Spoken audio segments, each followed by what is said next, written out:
বিনিয়োগকারী বন্ধুরা আসসালামু আলাইকুম। আশা করি আপনারা ভালো আছেন। আজকে আমি আপনাদের সাথে ইউনাইটেড ফিন্যান্সের একটা আপডেট অ্যানালাইসিস দিব। আশা করি আপনাদের কাজে লাগবে। ইউনাইটেড ফিন্যান্সের অ্যানালিসিস আমি অনেক আগেই পজিটিভ এবং ভালো একটা অ্যানালিসিস দিয়েছিলাম, কিন্তু একটা জায়গায় আমি ভালো করে খেয়াল না করাতে ইউনাইটেড ফিন্যান্স অনেক লেট করছে বা লেট করতেছে, সেটা আমি পরে খেয়াল করছি। যাই হোক, ইউনাইটেড ফিন্যান্স যারা হোল্ড করছেন এবং যারা নিতে চাইতেছেন তাদের জন্য এই অ্যানালিসিস। আসেন আমরা অ্যানালিসিসে চলে যাই। ইউনাইটেড ফিন্যান্স লিমিটেড এই শেয়ারটি আমি সাজেস্ট করছিলাম এবং অ্যানালিসিস দিয়েছিলাম, তবে শেয়ারটি একটা কোয়ালিটি দেখাইছে, সে কিন্তু প্রাইস হারায় নাই। এই প্রাইস লেভেলে দিয়েছিলাম আমি অ্যানালিসিসটা 11-12 টাকা লেভেলে, সেখান থেকে সে প্রাইস হারায় নেই এবং সাইডওয়েতে আছে।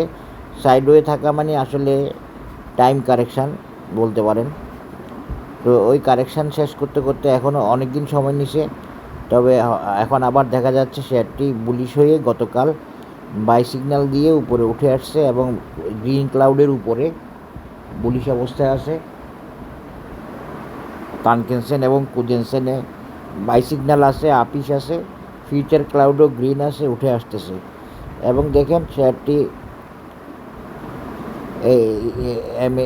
এমএসিডিতে buy signal, bullish, positive convergence সবই আছে। তো আসলে তো মার্কেট বলা যায় না, মার্কেট তো অনেক চালাকি করে। মার্কেট কখন কোন সেক্টরকে উঠায় আনে সেটা সবসময় ধরা যাবে না, ধরা কঠিন। কারণ কি, ধরেন কখনো কখনো যে অবস্থা থেকে আমরা উঠবে না মনে করি, সে অবস্থা থেকেও বাজার উঠাই নিয়ে আসে। এই জন্য বাজারকে আসলে কিং বলা হয় এবং সেটা রাইট। এই জন্য আজকে আমি ফিন্যান্সের অ্যানালিসিস দিচ্ছি, দুই একটা আইটেমের অ্যানালিসিস দিব আজকে ফিন্যান্সের, তার মধ্যে ইউনাইটেড ফিন্যান্সটা এখন দিচ্ছি।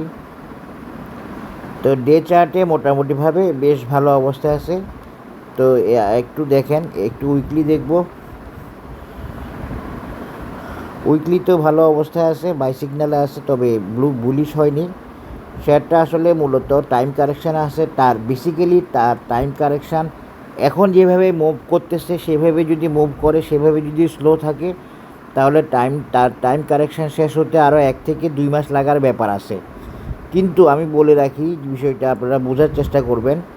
কিন্তু বাজার যদি চায়, বাজার যদি বুলিশ মুভমেন্ট শুরু করে, বাজার যদি এখনই এটাকে উঠায় আনতে চায়, উঠায় আনা সম্ভব। বিশেষ করে আমি ইউনাইটেড ফিন্যান্সের কথা বলতেছি। এখন বাজার যদি উঠে আনতে চায়, বাজার অনেক রকম পজিশন থেকে উঠে আনতে পারে। বাজারের সেই ক্যাপাসিটি আছে, বাজারের সেই দক্ষতা বা বাজারের সেই সাপোর্ট থাকে অলওয়েজ। বাজার সেভাবেই সিদ্ধান্ত নেয়, যদি উঠে আনবে মনে করে বাজার উঠে আনতে পারবে। উইকলি চার্টে দেখেন সবখানে মোটামুটিভাবে ভালো অবস্থা আছে এবং এটা আমি আগে অ্যানালিসিস দিয়েছিলাম এবং ভালো করবে বলে রাখছিলাম, কিন্তু তখন ভালো করতে পারেন নাই। সে ওই আমি একটা জিনিস দেখে নেই বললাম, একটা জায়গায় খেয়াল না করাতে ওই পয়েন্টে শেয়ারটা লেট করলো, বাট শেয়ারটা প্রাইস হারায় নাই, শেয়ারটা পজিশন ধরে রাখছে, দেখেন সেই পজিশনে রয়ে গেছে। তো এখন যদি বাজার চায় বুলিশলি উঠে আসতে বা বুলিশলি উঠে আনতে, তাহলে এই শেয়ারটাকে উঠায় আনা সম্ভব এবং এই শেয়ারটা উঠে আসতে পারে হয়তো 1 মাস, 1.5 মাস, 2 মাস। বাজার যদি সেম ওয়েতে এখন যেভাবে আগাচ্ছে সেভাবে আগালে আরও 2 মাস লাগার ব্যাপার আছে। আর নয়তো বাজার এখনও চাইলে উঠে আনতে পারবে, বাজার যদি বুলিশলি মুভ করায়।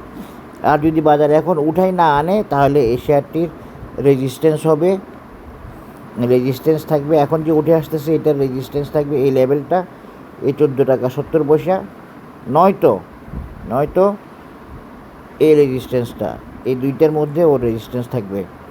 ফাইনালি আপনি ডিসিশন নিতে পারবেন, মানে এই শেয়ারটা উঠে আসবে বা নতুন টার্গেটে যাবে আপনি ধরতে পারবেন 16 টাকা পার হলে। আশা করি বুঝতে পারছেন, 16 টাকা পার হলে পরে আপনি শেয়ারটি নতুন টার্গেটে যাচ্ছে আপনি বুঝতে পারবেন বা মনে করতে পারবেন। তো এই শেয়ারটি এখনও অনেক কম দামে আছে। এই শেয়ারটির অ্যানালিসিস দিচ্ছি, আপনারা যারা এই শেয়ারটি হোল্ড করছেন এবং নিতে চাইতেছেন বেসিক্যালি তাদের জন্যই আমার এই অ্যানালিসিস। আশা করি আপনারা ফলো করবেন এবং সাথে থাকবেন। আমার অ্যানালিসিস কাউকে প্ররোচনা বা প্রলুব্ধ করার জন্য না, সম্পূর্ণরূপে টেকনিক্যাল বেসড একটা অ্যানালিসিস, যেটা বিনিয়োগকারীদের জন্য একটা গাইডলাইন বা একটা সাজেশন বলে আমি মনে করি। আসেন এখন এই শেয়ারটি অ্যানালিসিসে মেজারমেন্টে যাই, যেখানে আমরা চেষ্টা করব এই শেয়ারটির সাপোর্ট, রেজিস্ট্যান্স, টার্গেট ইত্যাদি শেয়ার করার জন্য চেষ্টা করব। শেয়ারটি একসময় প্রায় 30 টাকা লেভেলে ছিল। শেয়ারটি আবারও সেই লেভেলে যাওয়ার সময় আসবে বা যাবে, এটা আমি বিশ্বাস করি। তবে তার আর্নিংসটা যদি ভালো হয়, ডিক্লারেশন মনে হয় ভালো আসছে, যাই হোক আর্নিংস যদি ভালো হয় 30 টাকা যাওয়াটাও সম্ভব। আমি লেটেস্ট পজিশনটা দেখি নাই, আর্নিংস ইপিএস ঘোষণা দিলে কত দিছে আমি শিওর না। এই শেয়ারটি অ্যানালিসিস দিতে গিয়ে আমরা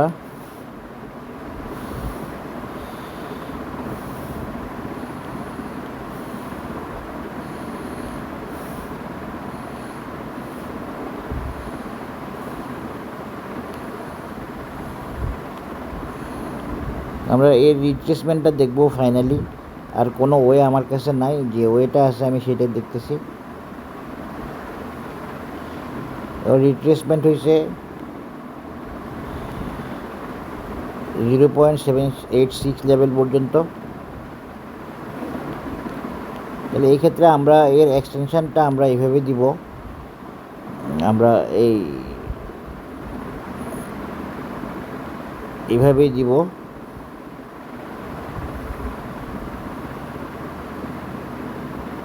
$21.28।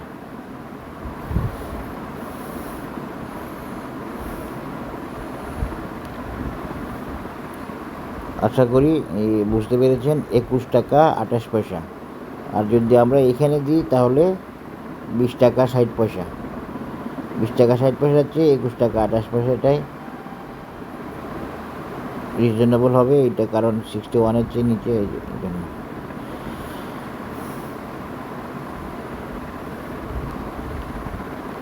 বা $22। এটা হচ্ছে আপাতত, বা এটা হচ্ছে updated analysis of United finance limited. তবে আপনারা 16 টাকা পার হওয়ার পরে এন্ট্রি দেয়, এই রেজিস্ট্যান্সটা পার হওয়ার পরে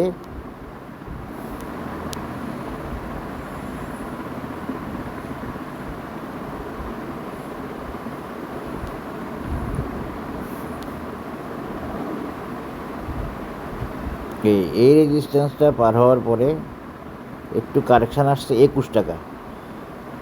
এই রেজিস্ট্যান্সটা পার হওয়ার পরে 16 টাকা লেভেলের যে রেজিস্ট্যান্সটা আছে, এইটা পার হওয়ার পরে আপনারা ধরে নিতে পারবেন যে এটা সামনে আগাচ্ছে। পার হয়ে পজিশন নিলে আপনারা ধরে নিতে পারবেন যে শেয়ারটা টার্গেটে যাচ্ছে বা যাবে। তার মানে আমরা কীভাবে বুঝবো? ওই যে বললাম 1 থেকে 2 মাস লাগার ব্যাপার একটা আছে, সেই ব্যাপারটা দূর হবে যদি সে এটা পার করে, এই লেভেলটা পার করে। আমি এই শেয়ারটা অন্যভাবে আর কোনো অ্যানালিসিস পাচ্ছি না। একটা রেজিস্ট্যান্স 16 টাকা, আর একটা রেজিস্ট্যান্স হচ্ছে 20 টাকা।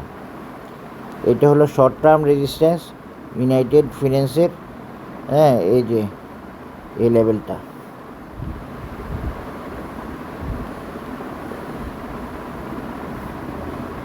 শেয়ারটা উঠে আসার সম্ভাবনা দেখা দিচ্ছে, এবং বাজার কাকে নিয়ে মুভ করে কাকে নিয়ে না করে সেটা আপনি অ্যাডভান্স বলাটা অনেক কঠিন। তবে ফিন্যান্সের কয়েকটা আইটেমের অ্যানালিসিস দিব, যেগুলো ভালো করবে বা উঠে আসবে আমি দেখার চেষ্টা করতেছি এবং দেওয়ার চেষ্টা করতেছি।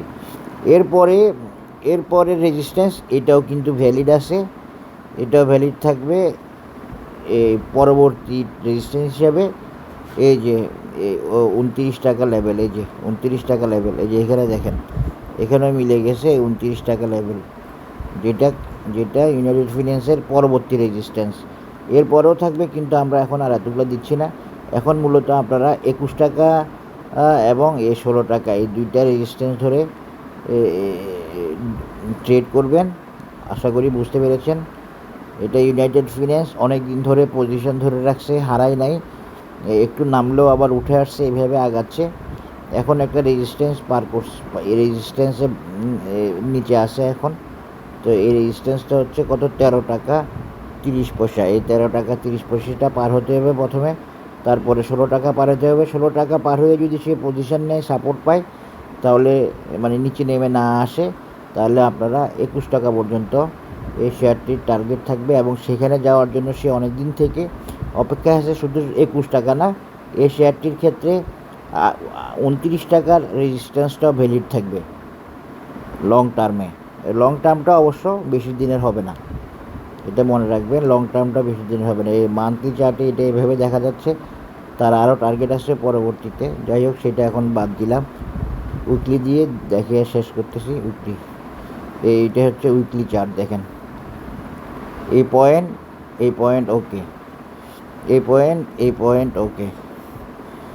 এই যে দেখেন এখানে রেজিস্ট্যান্স আছে, এই রেজিস্ট্যান্সটার সাথে এই রেজিস্ট্যান্স মিলে গেছে এই আশা করি বুঝতে পেরেছেন। শর্ট টার্ম অ্যানালিসিসে 21 টাকা, লং টার্ম অ্যানালিসিসে 28 টাকা বা 29 টাকা। এটা হচ্ছে ইউনাইটেড ফিন্যান্সের টেকনিক্যাল অ্যানালিসিস। শর্ট টার্ম 21 টাকা যাওয়ার পর সে অনেক সময় নেবে বা কারেকশান হবে, তারপরে যাওয়ার চেষ্টা করবে 28 টাকা। ভালো থাকবেন সবাই, ধন্যবাদ, আসসালামু আলাইকুম।